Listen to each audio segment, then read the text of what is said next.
Sports HQ, Miami is the first team to play for a national championship in their home stadium. Canes got to the Natty thanks to 2 upset wins and then the biggest play of Carson Beck's life. With 24 seconds left against Ole Miss, Beck runs it in for the game-winning touchdown. Beck now looking to lead the Canes to their 6th national title and 1st since 2001.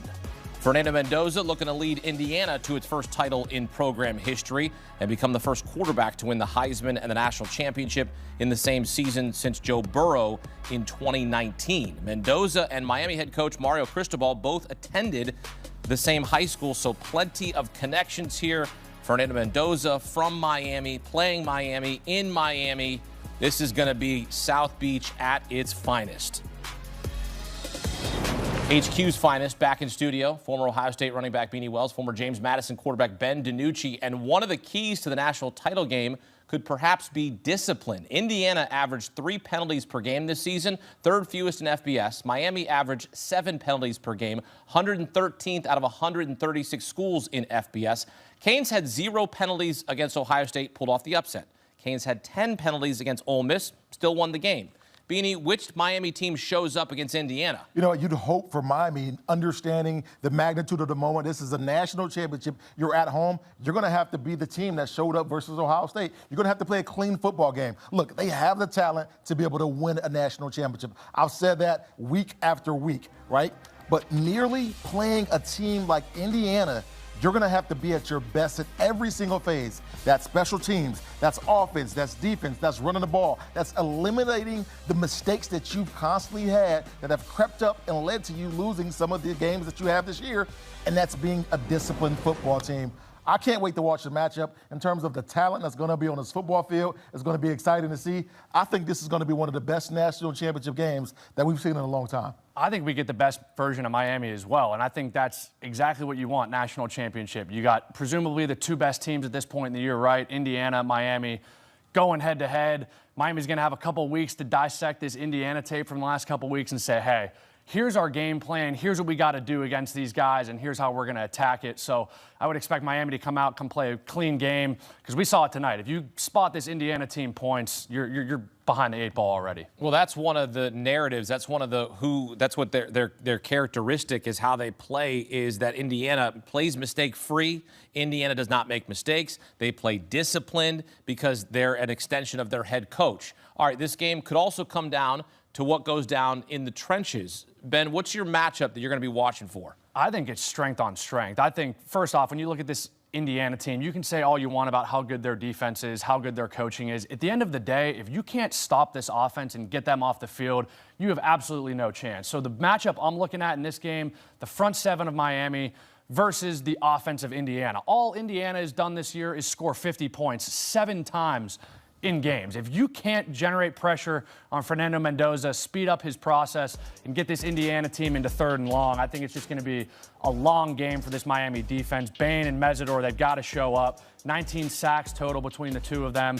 And the other night against Ole Miss, they struggled to put pressure on Chambliss, and I just think if you're looking for a recipe for success, they need to find a way to speed up Fernando's process. And I'm on the flip side of that. You know, I'm looking at the front 7 for Indiana versus this run game that Miami possesses. The last couple of weeks, Miami, 175 yards as a team rushing, 153, 191. They've been dominant as a football team, but it's been doing part of them being able to run the football consistently with Mark Fletcher Jr. I mean, they've been so dominant, but what are they going to do? What is Elijah Hardy going to be able to do? Aiden Fisher, are they going to be able to rise to the occasion and slow this run game down? Because I can tell you what, if Miami can't run the football, then they don't win this game. That is going to be indeed their strength and the catalyst to get them over the hump. It's going to be Mark Fletcher Jr., his legs, and one of those other running backs, but that ground game is going to be so critical for him. And you're right, it's strength on strength because Miami leads FBS in sack differential this season, plus 28. Indiana leads FBS in turnover differential this season, plus 21. So certainly those 2 will play a factor in the national championship game. Hard Rock Stadium holds more than 65,000 fans. It's cost a lot of money to get in this game, Beanie. We looked up the tickets. How many will be Miami fans?